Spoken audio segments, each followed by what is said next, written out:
God is good, and all the time. To Pastor Carter, to Dr. Haynes, to other members of the clergy, to my colleagues in government, distinguished members of Congress, all those assembled, certainly to Kurt, and to the grandsons, the great-grandchildren, the Johnson family, all who knew and loved her. It is with a heavy heart that we gather here today to say our final official farewell to the iconic, the incredible, the incomparable Eddie Bernice Johnson. We're thankful for her. It's why you see more than 25 members of Congress from all across the country here to celebrate her legacy. And as we mourn her loss, we certainly are here to celebrate her life. What a life that she lived. A life filled with loving her community, a life filled with leadership for the people, a life that left behind a lasting legacy of transformational change. I first met Eddie Bernice Johnson when I showed up in Congress as a new member with Joyce and Robin and Mark Vesey, Don Payne, Stephen Horsford, a little over a decade ago. We encountered each other at the CBC meeting, which meets every week, 12 o'clock on Wednesday.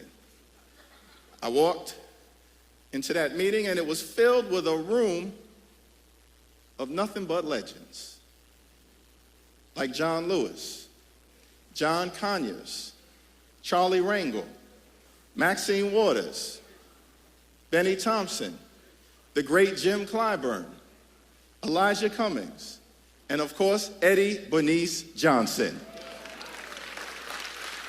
And I gotta be honest, I'm thinking to myself, y'all, how did Hakeem Jeffries sneak into this room?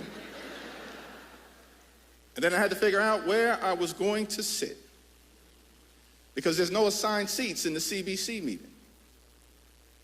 But you know, it's like church. You sit in the wrong place, and you might have some challenges.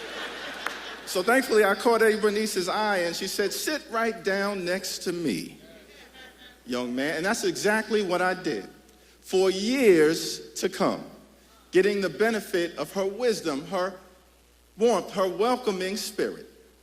Now, in that first term, the chair of the CBC, she's now our great HUD secretary, was Marsha Fudge. She said to Stephen Horsford and I want the two of you to preside over the CBC floor speech that occurs every Monday evening after votes. And so we said yes. We didn't know what we were doing, y'all. But we said yes.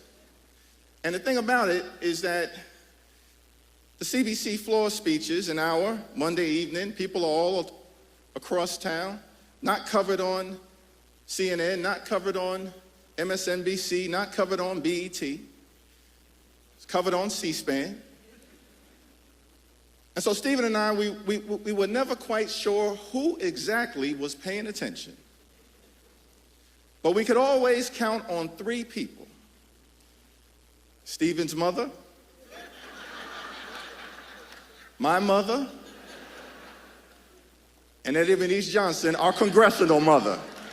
We were thankful for her always there for us, as she has been for so many people.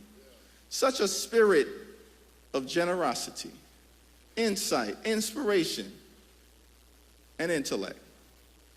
She's the one that got me started on my congressional journey within leadership. I got noticed that she wanted to see me on the floor of the House of Representatives. She summoned me to the House floor. And I got nervous, y'all, trying to figure out what I had done wrong, because Eddie Bernice Johnson will tell you when you messed up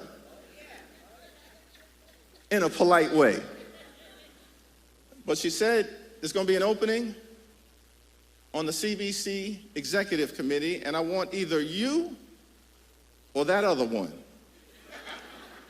She was talking about Stephen Horsford. She said, I want either you or that other one to run for the position and to try and work it out. 10 years later, Stephen Horsford is now the chair of the Congressional Black Caucus, 60 persons strong.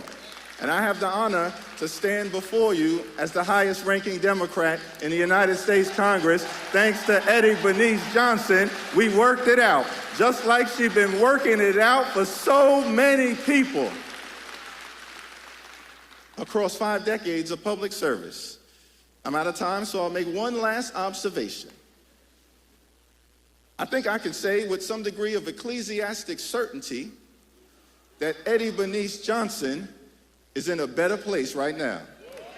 She's up in heaven.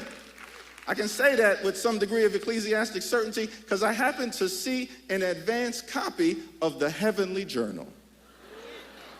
That's the paper of record, y'all, from up above. An advanced copy, and on the front page, there was a headline, and it said, Eddie Bernice Johnson arrives in heaven. I can't go through the whole article, but the article, it said that there was a 3-person welcoming committee to greet her when she arrived at the pearly gates. First member of the welcoming committee was Sister Harriet Tubman. And the subheadline in the article said, legendary liberator greets legendary legislator. We know that for decades she helped to liberate people from this community. Second member of the welcoming committee was none other than Rosa Parks. She was wearing pink and green.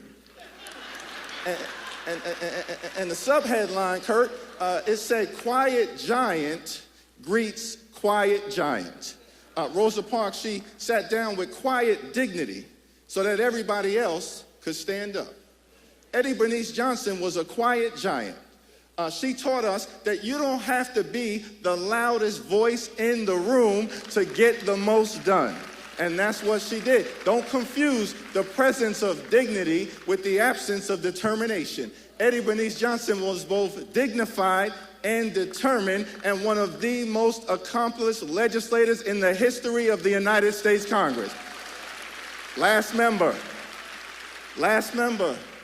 of the Welcome Committee was the Honorable Shirley Chisholm. And the headline read, Trailblazer Extraordinaire greets Trailblazer Extraordinaire. We know that Shirley Chisholm was a great trailblazer, first woman ever elected to the United States Congress. But while Brooklyn has Shirley Chisholm, Houston has Barbara Jordan, North Texas has Eddie Bernice Johnson, and we're thankful for it. We're thankful she showed up. We're thankful she spoke up. We're thankful she stood up, and America is better off because of EBJ. God bless her memory.